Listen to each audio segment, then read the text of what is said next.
I don't know if you feel this, but at the end of a gathering, I just feel melancholy. I don't know. I just feel like there's all this great stuff, and now I got to go back on my own, you know. I think that's, again, why a lot of us like this interdisciplinarity, because we really do like to spend time with people that are doing neat stuff. So very hard for me to figure out how to cull and distill some of the things that you have been sharing and talking about in the last couple of days, but I'm going to give it my best shot. One of the things that it's just been a tremendous experience for me to sit with thoughtful colleagues and brainstorming in so many rich ways about ways that Arctic social science can move in the next 15 or 20 years.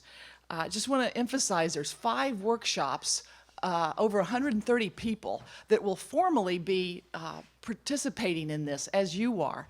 And then there's the potential for folks just chiming in. I'll also say that there's, I think, 2 other opportunities. There's the Little AAAs in Sitka, and then there's another event that Andre is involved in, Diane is involved in that as well, that will be getting this information or gathering up, kind of doing gathering conversations. And then I think what Diane and then John and Mary have talked about is a formal way of getting some of these insights from community. So I think, again, this is exactly what this workshop is helping us do, is do a better job of gathering up people's ideas. But I want to say how unique this is in my experience as a scholar. I worked in Alaska in the 1970s, so I've been around a while. The archaeology program of NSF has never supported any kind of workshop, let's figure out where archaeology should go in the next 20 years. I've worked on the Northwest Coast, I've worked in arid North America, the Great Basin, a little bit in California. I've worked in Oceania. I find my research goals by going to meetings, brainstorming with people at coffee, keeping up with the literature as best I can, piggybacking on colleagues' projects, coming up with some of my own. But it has a sense of isolation. I mean, I feel like I'm moving towards something that other people are moving towards, but it isn't what this operation is trying to develop.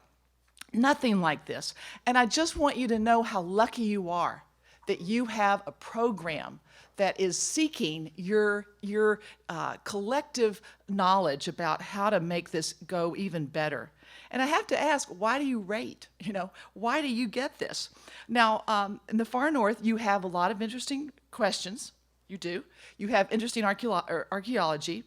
And we could go back to this issue of the Library of Alexandria is on fire. That's kind of this recurring metaphor. The archaeology is being lost. Languages are in peril. We're losing local traditional knowledge as you lose elders. Rural communities, urban centers are burdened by these big, wicked problems. But these things are happening everywhere. So these issues are not alone. You are not the only ones that are facing these wicked problems. So one of the things that I think this strategic plan should really highlight is what makes the far north unique. Why is it special? What vision, what insights, theory, methods, what can you bring to the rest of the world and make it? And I think if you can do that, you'll make the case for getting dollars, community support, people from outside the North much more on your. You'll pull them in. Now, one approach that's been mentioned, obviously, as a way to separate yourselves and to establish this uniqueness is climate change. And I almost wrote down the climate change card, and that's cynical, because there's so much climate change stuff. Let's just jump on that. But it's real. I mean, it isn't cynical. It is real in the North. And that's why you're special. This is happening right now. It's not 2050. It's not 2070. It is happening right now. We've got these melting permafrost, rapidly eroding coastlines. You're losing archaeology. You're losing town locations. The Arctic and the Anthropocene, which was part of your assigned readings, it highlights this issue of the Arctic serves as a bellwether for rapid environmental change and impacts. So really work to incorporate that. That is the key thing that I think can distinguish what you're trying to do. Research the dynamics and what will help mitigate these unique problems that the North is facing, that will provide these insights and models for elsewhere where these problems will be faced and are being faced now. I mean, there's sites in the Salish Sea north of here that are being submerged through rising sea level. So this is happening elsewhere, and use your, it's happening now, so you can make the case that something has to be happening from a research point of view and problem orientation to address it. But aside from being the scene of rapid climate change, the Arctic is also special because of the relative recency of Western encroachment on Native communities. So residents in your local communities have much greater links to traditional knowledge and language than in many other places, certainly in North America or in the lower 48. And use those ties to good effect. Develop and support models about how you integrate traditional knowledge and science, linguistics on the landscape, and then share that with us in other places so that we can, may not have some of the details, but you'll have kind of given us some insights about how to operationalize some of those really tricky enterprises. Another thing that the NSF Arctic Social Science Program is unique, it's unique for NSF, this Arctic Social Science Program, and most funding agencies for combining social science and archaeology. And this is very important. And it might have been an historical accident. We didn't ask Ann, and I meant to do that, about how this got bundled together. Because it's not that way. I mean, it's not that way in other components of the National Science Foundation. And there was other required readings, Megatrends 2011 and the AHDR report in 2014. These are these massive overviews that have come out recently looking at the challenges of social science research in the far north. Now, I didn't read those cover to cover, but I read them, I skimmed them. And the focus is on Europe and Russia. But it's circumpolar. I mean, it includes Alaska and northern Canada. But I didn't see very much issue. I did not see much about archaeology or heritage at all. So what do we lose when we don't include archaeology? Well, time depth. I mean, that's kind of equals to that. But then that's all that knowledge about deep time, historical ecology, these more robust baselines about people and the environment that we've been highlighting over the past couple of days. But it's more than that. And I want to highlight something that came out of our conversation yesterday between Diane and Ann and another Diane, you know, the two Dianes and Ann, related to those issues of heritage loss on the North Slope. So we talked about this idea that some social science concerns, alcoholism, suicides, they're related to individual and community health.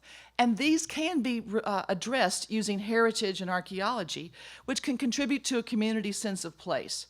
So reconnecting to heritage can contribute to healing. Now that came out at 2 of the tables that I talked to yesterday. So I think it's a real issue. It's not just, I always feel like if multiple people think that, there's something about it, you know. Archaeology can help us have conversations about race and cultural difference and equity that it's hard to have in current context. We get defensive when we look at our belief systems as they're operating right now. If you go back 150 years, 200 years, there's a distance on it, and people can a little more objectively think about how we've related to each other. The inequity, the colonialist enterprises, the missions, all the things that happened, they're just brought in stark relief, and it's hard for people living today not to recognize how that played out on communities. Archaeology can help us kind of open the door to some of those conversations. And Arctic social science presents an opportunity to be a leader in this line of scholarship. And we have a program manager who gets these connections. We don't have to send a proposal to the, okay, so a social science, psychology might be interested in this as a research area because it's a kind of healing. And how do we use heritage for healing? How would you submit a proposal to psychology and archaeology to get something like that funded. Anna could be an important player here. And I really do see that this is the kind of creative enterprise that a group like this could develop. Now, here I'm talking about archaeology less as a science, looking for general knowledge about where we've come from and our biocultural evolution, and more as a humanity, using archaeology to help people reclaim their history. And we talked a little bit about, I can't remember if it was Tom or Ben, about the difficulty in getting NSF, the science organization, to fund humanity. And this is a bit of a challenge. We have broader impacts criteria. There is no question that these issues that I raise could be showcased as part of broader impacts. But I really do think that they could be incorporated into the scholarship of more traditional disciplines like sociology, psychology, and certainly anthropology. And I think of it as kind of the scholarship of healing, what actually helps in that regard. Another research path that helps, and I think needs to be developed more, that joins archaeology and the social sciences, are research that joins economics and traditional knowledge related to the North. And it relates to the tension that's come out a couple of times and hasn't really been developed. Tom's talk explored it the most, and that is this idea about traditional knowledge that helps people support sustainable use for thousands of years. We see that, we know it's possible, and we see that played out. But we also know that people don't always get it right, that in many cases, shellfish, fish, and birds, they suffer declines under intensive human predation. In the past, and I'm going to take Matt's phrase here, when there wasn't all the overlying governance, communities were masters of their destinies. People had to deal with consequences of their actions, and sometimes that did not work out well. What were the social, environmental, demographic factors that helped turn these open access resources into common pool ones? This is related to Eleanor Ostrom's work, which Ben talked a little bit about yesterday. This is a problem that I've been working on with my colleague Sarah Campbell, especially as it relates to salmon fisheries, asking what factors contributed to long-term, over 7,500 years of sustained use between ever-growing human populations in the Pacific Northwest and salmon resources. And people were obviously using all other kinds of resources. In fact, we think it was the use of a lot of other resources that helped sustain some of these salmon harvests. People had exceptional technologies. They had high harvest rates. There was certainly the possibility that they could overuse those resources, but we didn't see any evidence of that. And after we went through all the possible reasons that could have accounted for it, we decided that the strongest and most likely factors were cultural ones: evolution of regulations, rituals, protocols that became part of the fabric of cultural life throughout the salmon region, from California up to Alaska. And these were very well documented in historic times, and in some parts of the salmon area, they're still absolutely in use. And sort of the classic example of this is the first salmon ceremony, where there was all the ritual and support for controlling salmon harvest and ritualizing and celebrating that return. These protocols transcended language and the historical boundaries. It isn't as though people just in one river said to another, this is how you're going to take care of your salmon. We think that it independently evolved across the salmon area. It's too ubiquitous. It's like convergent evolution. So what kinds of trial and error went on? How many localized failures took place? Salmon are an especially challenging resource in their migratory pattern. It's in some ways like the Columbia or some of these other big river systems. It's like an irrigation problem. You've got salmon that are moving up. Why aren't they being hit really hard in the lower river? How can they keep going up to these upper systems when there's different language groups that are involved? I mean, this is not just a larger entity figuring out how to take care of its resources. What is going on? These are social science questions. These are about governance and it's social science. You're not going to get this knowledge by digging in the dirt. I mean, we always say that about archaeology. It's not just that, but we're having to figure out how to be thoughtful in our operationalizing these really complicated notions, and how do we match them to things on the ground? Well, we need to work with economists and social scientists in order to do the best job on that. Now, another issue I wanted to touch on is the importance of interdisciplinary collaborative research, and we've talked about some of the scales, the challenges in this happening, but we all know that these wicked problems, as Tom highlighted, require these multiple perspectives. We know that that's the only way they're going to be addressed, but there's so much difficulty. Now, I wanted to, I know I've had a little side conversations with a few of you that were kind of joking about these lines, and if you didn't read it, I definitely recommend you read the section of the Arctic and the Anthropocene, again, back to that book that was in your required readings. They posed 4 categories of information, and this is kind of like Donald Rumsfeld, okay? So number 1, that is, these are things that we can categorize where we are in the spectrum of our understanding of the North, both the physical and the social aspects. So the first category is what we know, okay? So, we have that sort of understanding. And then the second category is what we need to know, okay? So we've been working on some of that a little bit here. The third category is what we think we don't know, okay?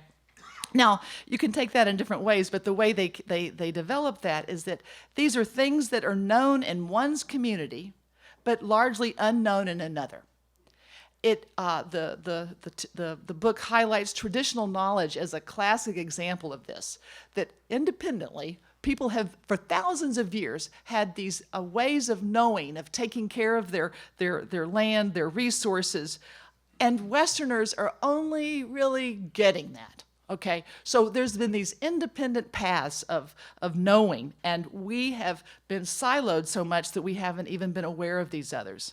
This happens all the time beyond that, of course, with the journals and kind of institutional separations that keep economists meeting on their own, and anthropologists and archaeologists and people from the Pacific Northwest meeting separately from those that work in Alaska. We have to keep this concern uppermost. We have to figure out the most ways possible to break those boundaries down. Because anytime we learn about something like this traditional knowledge one, we just go, oh my God, how did I even, why wasn't I thinking like that? So be thinking that that's happening all the time. And that's just one that we've just become aware of. So we have to keep thinking about workshops or other approaches of keeping communication going so that we can erode those silos. So the last category of knowledge is what we know we don't know, and that's a little too existential for me. I'm going to move on. Okay, but kind of back to the tension of interdisciplinary, how do we really move that and get that going? The one key I think that we want to be thinking about that is sustainability in interdisciplinary work and collaborations. And I know that could be like a buzzword. Like I hate it when I get a memo from the university and it says, we're not going to give you hard copies of this anymore because it's not as sustainable. And I think, oh God, you just don't want to go to the trouble of it. But I mean this. I mean sustainability in the fullest sense of long-term, keeping it happening, keeping it going. Because I think these one-offs, these one-hits, they just bounce off. We either don't get that much information or it doesn't affect a community very much. So how do we do that? Well, I think we want to move to intellectual collaborations. We want to move to funding collaborations. We want to move to logistical ones. We need to find common ground across a lot of different areas with not only within the NSF. Aaron mentioned the good point about museums, and we haven't tapped into that potential revenue. But there's federal, state agencies, native corporations, private companies. All of these channels, there's a possibility of finding this common ground for. And we need to spend time working on that, because not only do you find that funding, but you find the greater capacity to support the ongoing work. It gets exhausting for a leader, for one person to be doing it. So you have to have people coming up to take that leadership. And that comes from very good webs of collaborations. Now, one kind of moving to the last thing I wanted to say that I think kind of highlights the possibility of layers of benefits and collaborations that lead to good research, it's good broader impacts. It's one of those things where I just go, oh, it's an onion skin. I just can't stop finding layers. And that's the citizen science stuff. To me, that is one of the most powerful tools that can help us do very interesting research and yet have all these other benefits. Touched on by Tom McGovern with the student and elder work that he was talking about in Iceland, and absolutely it was showcased in John and Mary's presentation yesterday, that it's just got all those layers. So we get data like John and Mary talked about on the Yukon. They collected that water quality information that they'd never had before. And in the meantime, you have these this breakdown, this bottom-up science, so that people who are contributing knowledge get to feel like they're part of the process. They get brought into it. They gain ownership. And that's one of these issues that comes out in land use and regulation. That is, resources are best cared for when everybody feels like they have a stake in them, when everybody feels some link and some sense of ownership. And citizen science is absolutely one way to do that. Obviously, it's important for indigenous communities to be participating in that, but it's just as important for non-indigenous people in urban communities to be participating in that, because the whole world is in trouble, and there's a lot more people that are living in these urban environments that aren't feeling these connections. So I thought about John and Mary's celebration yesterday with the ring and that sort of thing. I thought, we just need to be creating those, in all pockets of our lives. And in doing that, we will satisfy the things that make us proud to be scientists and proud to be citizens of the world. So go for it. I think that was all that I had pulled out. And I have 5 minutes. So.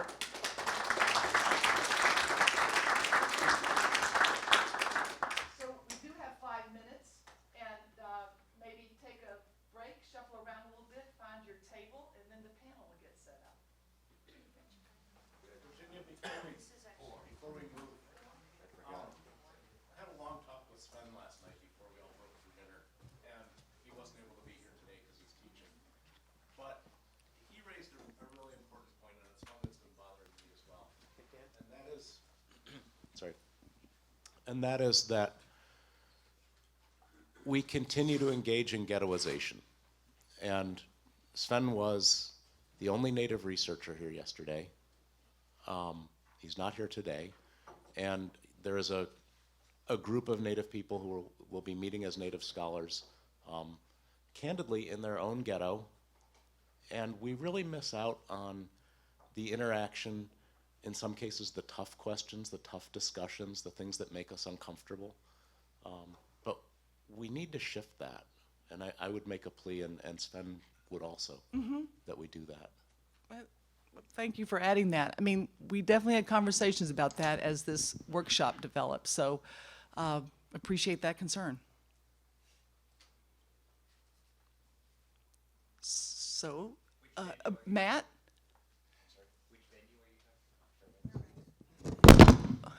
This is on. So since you mentioned my name, I think I was actually, I may not have been the only one, but I think I was actually the one who talked about the value of archaeology as humanities and the importance of not having to apologize for valuing the humanities, and that's one of the things that we really appreciate in Anna's program, is that she thinks more broadly than any of the other any other programs in NSF, and that's unfortunate, but it's really not we don't have much influence on that. But I have to go back and ask again that, I think the connection between the social sciences of today and archaeology it can be overstated, and I think you're overstating it, and I think that's a real challenge for us, and that for example, the issues you mentioned about the commons, you can look in archaeology and figure out, well, people must have gotten it right, but we don't really know what they did. We need historical records or contemporary ethnography or other social science methods to figure out, well, exactly how do these institutions work, and I think the challenge for this program, I think, is to figure out a way in which these two sort of tracks of of Arctic social sciences either connect or separate. So, we can have a side conversation. I do want people to take a break. But one of the things that I think we can say as archaeology is those had to arise. They didn't just materialize. And we work as archaeologists to operationalize hard ideas. I promise. It's not like we have it all figured out and I'm not ready to map it out with you, but we work on those problems. How does technology affect it? How much of a catch? Where was it happening on a river? How large were populations associated with some of those changes? What kinds of differences might you expect on the Fraser as opposed to a smaller coastal river? We have this great comparative way of trying to isolate causation. The thing that we know is that we have an endpoint where that happened, but it didn't happen. People didn't cross the Bering land bridge with that idea in mind. So how did those kinds of governance practices arise? So That's the question. I know. Exactly. It can only and be resolved with archaeology. I'm saying the challenge is that for archaeology to be in the social sciences is to actually try to answer questions like that, and not, you see, that's what I'm pointing out, and specifically in the Arctic. But I'll let people take a break. I think very quickly, we need help from our friends. I mean, this is the question of opening up black boxes, because we all discover you open up a black box, there's another one inside. The archaeologists opened up a big black box and were able to demonstrate century to millennial scale sustainable or unsustainable use of resources, either way. Really interesting story, because of course the good thing about ethnography, you can talk to live people. The bad thing about ethnography, you can only talk to live people. So there you are. So the thing is, what I'm asking for is, I think it's just a follow-up. We need everybody working together. I want to thank Matt for raising the issue of humanities, because I think it is the archaeology and the dimension of the humanities that makes archaeology relevant to communities. But I also want to say that archaeologists mostly think of themselves as scientists. In fact, often more hard scientists, because we do a lot more hard science than a lot of other social scientists, because we're trying to answer those questions empirically. But it is, as Tom alluded to in his definition of sort of easy, complex, and wicked questions, archaeology is hampered by the fact that our data are much more limited in space, or in sort of the time horizon, but much more rich in time depth. And so I don't want to take this into a large debate about the relevance or role of archaeology, but I think one of the things that we have to consider and need to continue to have on the table is that archaeology continues to need to articulate with contemporary social science and contemporary communities and contemporary problems. And the only way to do that is not to ghettoize either factor into something like humanities versus social science or humanities versus natural science, but to articulate through common questions. We're going to have different methodologies to get at those, and we're going to have different degrees of certainty and uncertainty depending on the temporal and spatial dimension of those questions. So I just wanted to add that, since we're on the record.